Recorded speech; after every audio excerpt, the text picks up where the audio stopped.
آج کا ہر انسان جس نے بھی واقعہ کربلا سنا ہوا ہے اسے یہ اچھی طرح معلوم ہے کہ حضرت امام حسین علیہ السلام کو قتل کرنے والا یزید ابن معاویہ ہی تھا، جس نے ابن زیاد کو اسی کام پر مقرر کیا تھا۔ ابن زیاد نے یزید کے کہنے پر ہی امام حسین علیہ السلام کو قتل کرنے کا فرمان جاری کیا تھا۔ آج تک جس نے بھی یزید کا نام سنا ہے اس کے ذہن میں یہ سوال ضرور آتا ہے کہ یزید ابن معاویہ کی موت کیسے ہوئی اور اس کا انجام کیا ہوا تھا۔ آج کی ویڈیو میں ہم آپ کو بتائیں گے کہ یزید کی موت کب اور کیسے ہوئی تھی۔ یزید جس نے نواسہ رسول امام حسین علیہ السلام کو قتل کروا دیا، وہ سوچتا تھا کہ عرب کے سارے لوگ اس کی بیعت کریں گے، اس کے سامنے جھکیں گے اور کوئی بھی امام حسین علیہ السلام کے بعد اس کے سامنے سر اٹھانے کی ہمت نہیں کرے گا۔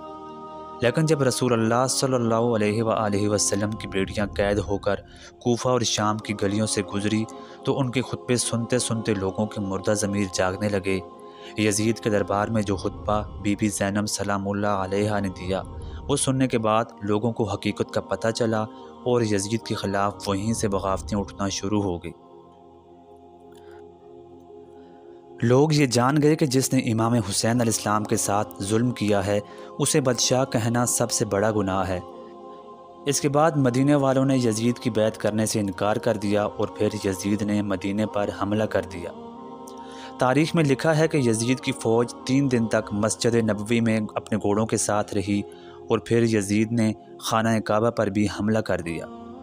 اس واقعے کے بعد تمام لوگ یزید پر لعن طعن کرنے لگے، لیکن یزید جس کو بھی اپنے خلاف دیکھتا اس کا سر قلم کروا دیتا۔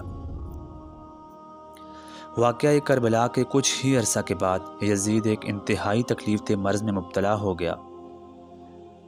اس کے پیٹ میں شدید قسم کا درد اٹھتا اور اتنی زیادہ پیاس لگتی کہ جتنا بھی پانی پی لے پیاس ختم ہونے کا نام نہیں لیتی تھی۔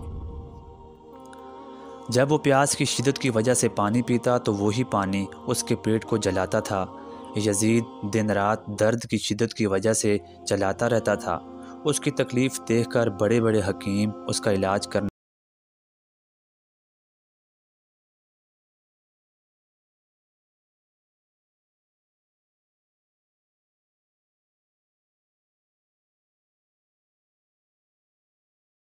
اسے مختلف قسم کے شراب پلاتے تھے تاکہ یزید زیادہ تر نشے میں رہے اور اسے یہ درد اور تکلیف محسوس ہی نہ ہو۔ اسی حالت میں ایک دفعہ یزید اپنے ساتھیوں کے ساتھ شکار پہ نکلا۔ اسی دوران ان کی نظر ایک ہرن پر پڑی۔ یزید کے تمام ساتھی اس ہرن کا پیچھا کرنے لگے۔ اچانک یزید کو اسی جگہ پہ ایک اور ہرن نظر آیا۔ یزید اکیلا ہی اس ہرن کا پیچھا کرنے لگا اور اپنے ساتھیوں سے بہت دور نکل گیا۔ اسی دوران یزید کو پیاس کی شدت نے گھیر لیا۔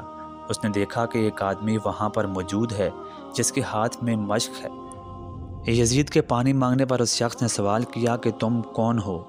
یزید کہنے لگا کہ میں یزید ابن معاویہ ہوں۔ اس شخص نے کہا کہ تم وہ بدبخت ہو جس نے امام حسین علیہ السلام کو شہید کیا تھا۔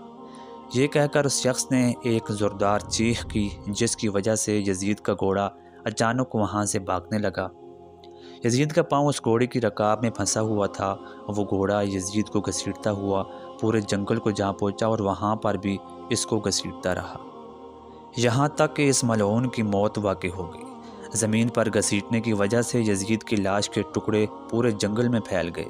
اس کا پاؤں جو گھوڑے کی رکاب میں پھنسا ہوا تھا صرف وہ ہی اس کے ساتھیوں تک پہنچا۔